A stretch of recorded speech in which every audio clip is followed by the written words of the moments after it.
The world is holding its breath. On June 15, 2025, we stand closer to nuclear catastrophe than at any point since the Cold War.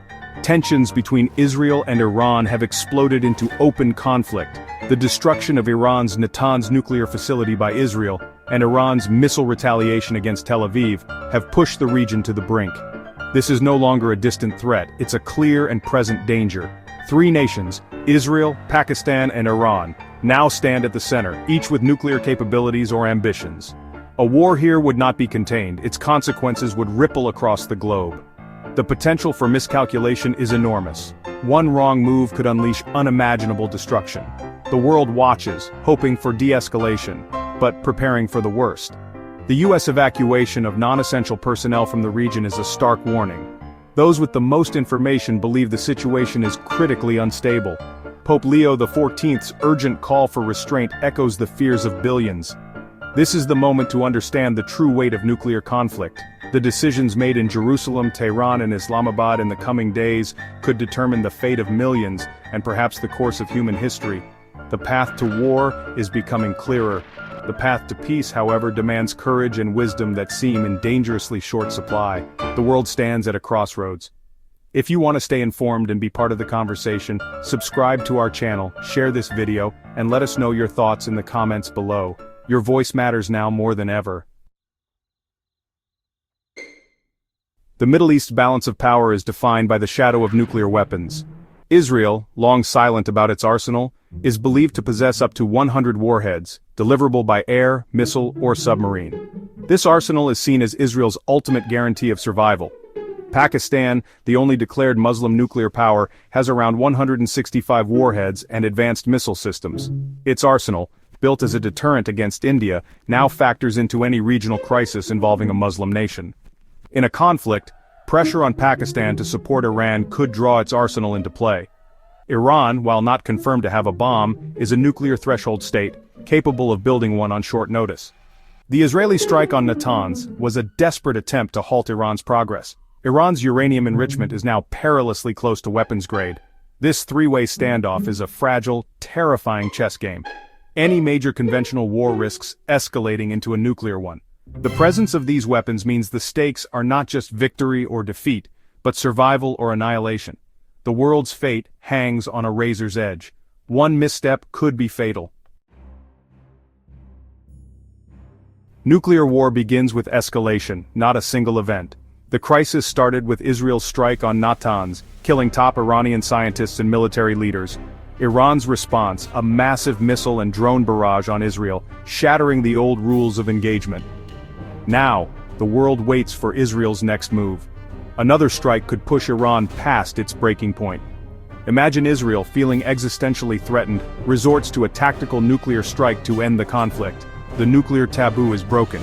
A cornered Iran, perhaps with a crude nuclear device, retaliates against an Israeli city. The nuclear threshold is crossed. Pakistan, under immense pressure, could be drawn in, issuing an ultimatum or launching its own missiles. Within hours, a regional conflict becomes a multi-sided nuclear war. Missiles arc across the Middle East. This is not fiction. It's a terrifyingly plausible path from today's crisis to global catastrophe. The world could change forever in a single day. When a nuclear weapon detonates over a city, everything changes in an instant. A blinding flash, brighter than 1,000 suns, precedes a wave of searing heat. Within kilometers, everything flammable ignites. People, buildings, and vehicles are vaporized. The blast wave follows, flattening skyscrapers, bridges, and homes. Survivors are crushed by rubble or hurled through the air. Infrastructure, hospitals, power, communications, is obliterated. The iconic mushroom cloud rises, and firestorms merge into a single inferno, creating hurricane-force winds. Temperatures soar. Anyone trapped is suffocated or burned alive. Emergency response is impossible. First responders are among the casualties.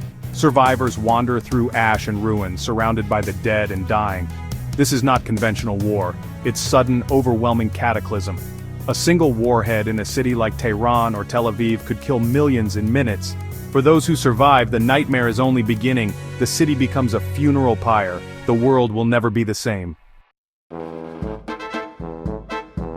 In the aftermath, survivors face a world of death and suffering. Black radioactive smoke blocks the sun. Fallout settles on everything. Radiation sickness sets in, nausea, vomiting, then a brief, cruel recovery before death.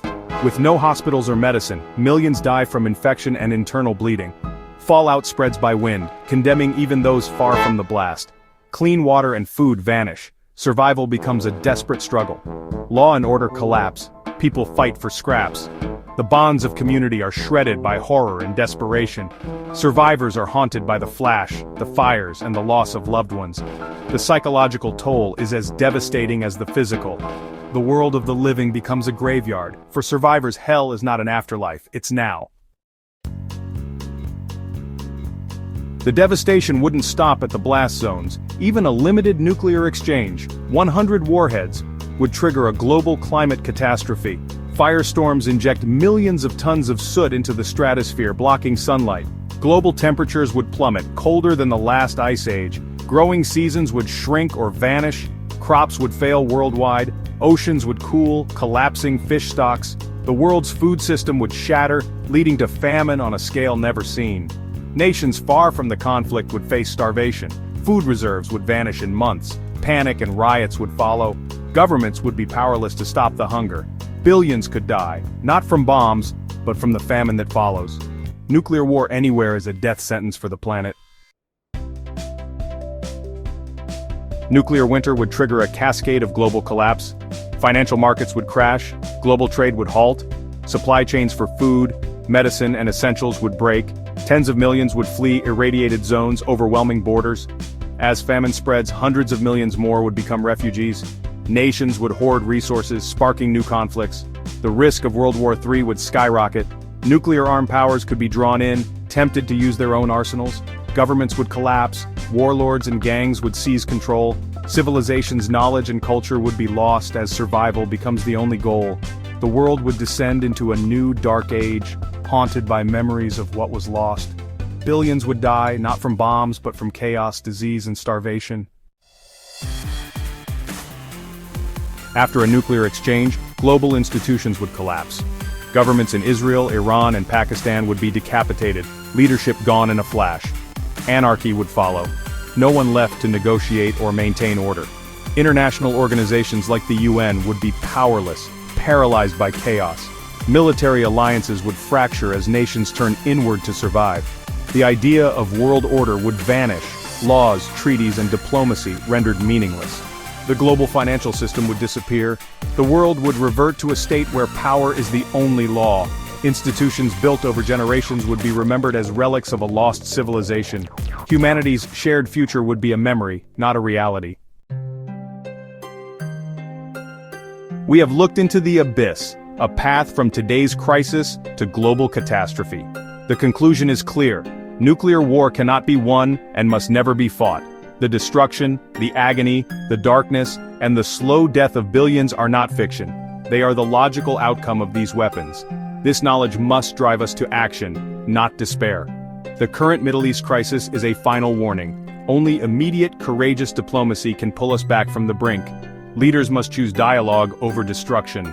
There is no victory in radioactive ruins. The world's great powers must use every tool to de-escalate and bring all parties to the table. Preventing this war is not enough. We must address the root danger, the existence of nuclear weapons. As long as these arsenals exist, humanity lives under the threat of annihilation. The dream of a nuclear-free world must be revived. Security must be measured by cooperation, not destruction. The fate of our world rests on wisdom, empathy, and courage. We must demand more from our leaders and choose hope over fear. The future is not yet written. Let us ensure these horrors remain warnings, not history.